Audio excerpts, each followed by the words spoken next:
Olá, é um prazer estar aqui novamente apresentando um artigo no SEMEAD. E este ano eu vou apresentar o artigo intitulado como Reflexos da crise da Covid no desempenho econômico-financeiro das empresas do segmento de seguro listadas na B3.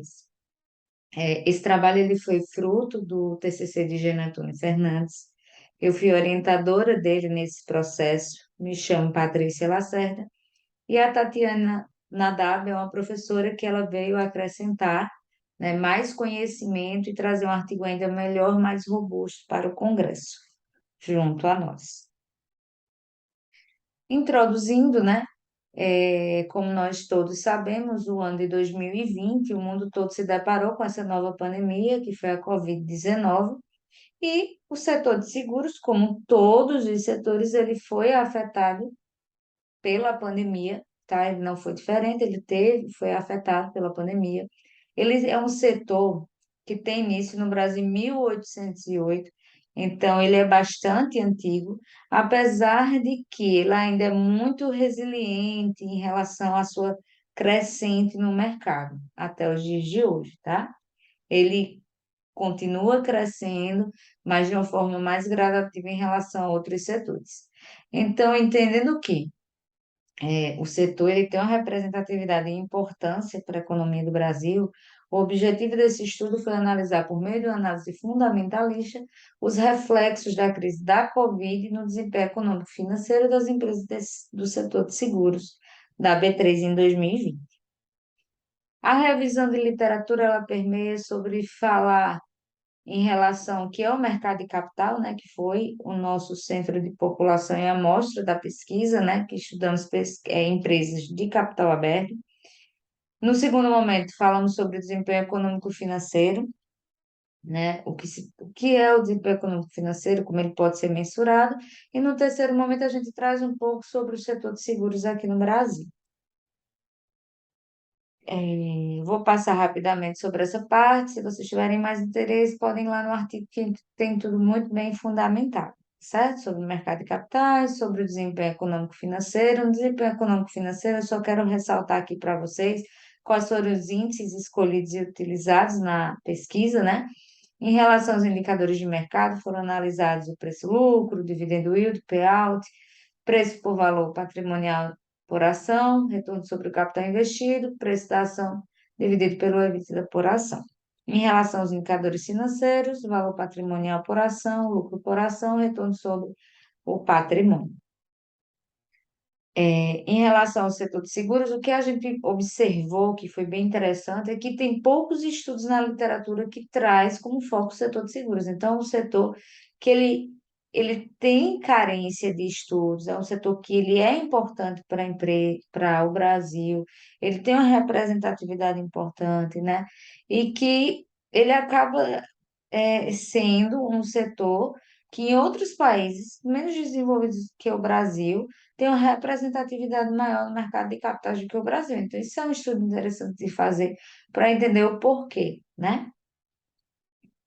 A metodologia, a coleta de dados, ela foi feita na B3 e na Thomson.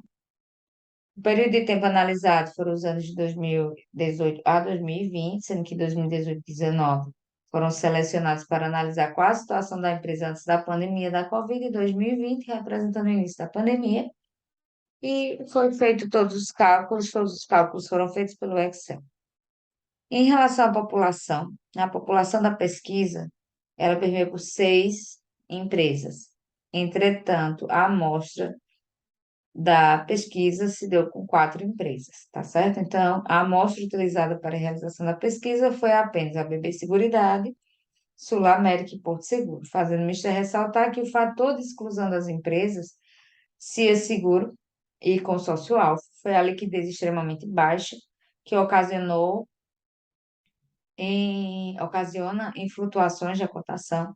E, para além disso, a empresa Caixa Seguridade Participações foi excluída por não possuir dados para análise, visto que o seu IPO aconteceu em 2021, tá certo? Na análise dos resultados, se você pegar o artigo, o início da análise é feito por cada empresa. Então, lá tem detalhadamente o desempenho de cada uma dessas 3 empresas. E, em um segundo momento, a gente faz a comparação dessas três empresas, que é o que eu vou apresentar rapidamente aqui, tá certo? Tentar apresentar rapidamente aqui para vocês. Em relação ao índice preço sobre o lucro, no período analisado, foi pouco abaixo da média, né, para todas as empresas, onde o primeiro houve uma redução na cotação das ações, ainda em 2020, antecipada pelo mercado. E logo em 2021, a queda dos lucros das empresas veio estabilizar o índice preço-lucro um pouco abaixo da média dos intervalos do tempo estudado. Na comparação do índice do período, a empresa que possui maior queda acumulada foi a Sul América, onde seus resultados de lucro podem ter sido os mais afetados devido à Covid, certo? Em relação ao lucro por ação, também teve seu desempenho afetado pela Covid, visto que houve um aumento na sinistralidade para os seguros no setor de saúde no ano 2021. E, de acordo com a análise feita, ele foi um pouco abaixo da média após a ação da Sul América, obteve resultado ligeiramente acima do valor médio em 2021, certo? Em relação ao retorno sobre o patrimônio líquido, né? Os dados colhidos no intervalo de tempo estudado sinalizaram que o ROI, um ROI discrepante em relação ao PB Seguridade das outras duas empresas. O ROI gira em torno de 70% da média, conforme exposto na tabela 6, ficando bem acima dos valores médios do setor, demonstrando assim maior eficiência na aplicação dos recursos da BB Seguridade em relação às demais empresas, tá? Em relação ao retorno sobre o investimento, o ROI, de acordo com a tabela 7, há uma similaridade com o ROI. A média do ROI, que é o retorno sobre o investimento da empresa BB Seguridade, fica acima dos valores médios do setor. Em relação ao dividendo yield e o payout, né? A empresa que conseguiu manter o payout médio e entregar dividendos satisfatórios foi a Porto Seguro, com o seu resultado sendo menos afetado devido à maior parte dele ser oriundo do setor de seguros automobilísticos. Pode ser observado ainda que o valor do dividendo yield da BB Seguridade para o período é maior entre as empresas, em torno de 7,3%, sendo seu payout mediano bastante acima da média do setor, no qual foi 100%, porém esse índice foi reduzido em 2008 até 2021.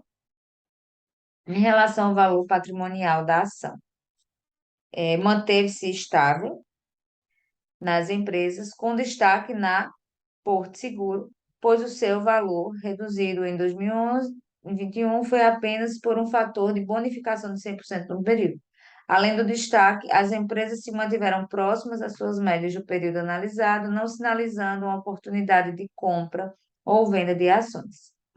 Em relação ao preço sobre o valor patrimonial, todas as três empresas analisadas tiveram uma redução em relação à sua média. Esse fato pode indicar uma boa oportunidade para os investidores, pois, em relação aos patamares anteriores, os preços estão relativamente baratos, tá? E a última análise, o último indicador foi preço sobre EBITDA, sendo este o indicador que tenta mostrar de forma limpa a relação entre o lucro operacional da empresa e a sua cotação. Durante o estudo, foi calculado todas as ações estão com preço sobre EBITDA abaixo do valor negociado na bolsa, mesmo a Sul América, que obteve um desempenho menos satisfatório, podendo indicar desta forma que as ações do setor de seguros estão relativamente baratas, tá? De forma bem breve, as conclusões que nós podemos trazer nesse estudo é que a análise e interpretação dos dados possibilitou perceber que, de modo geral, houve uma redução nos valores de todos os indicadores analisados, com destaque para aqueles que utilizaram preço enquanto suas variáveis. Todavia, por meio da análise, cabe ressaltar que, mesmo havendo essa redução, esses índices ainda podem sinalizar uma boa oportunidade de compra para os acionistas da Bolsa, visto que suas cotações caíram a patamares similares de 2018, apenas por um fator pontual. Assim, o estudo, além de mostrar um comportamento do setor de seguro durante a pandemia, ele ainda traz contribuições para a literatura acerca do tema, bem como para potenciais investidores, uma vez que mostra que é possível, por meio da adoção de uma análise fundamentalista, identificar bons investimentos e aproveitar oportunidades em momentos de crise. Grata pela atenção e quem tiver mais interesse, o artigo está disponível, estarei disponível no dia da apresentação para tirar maiores dúvidas.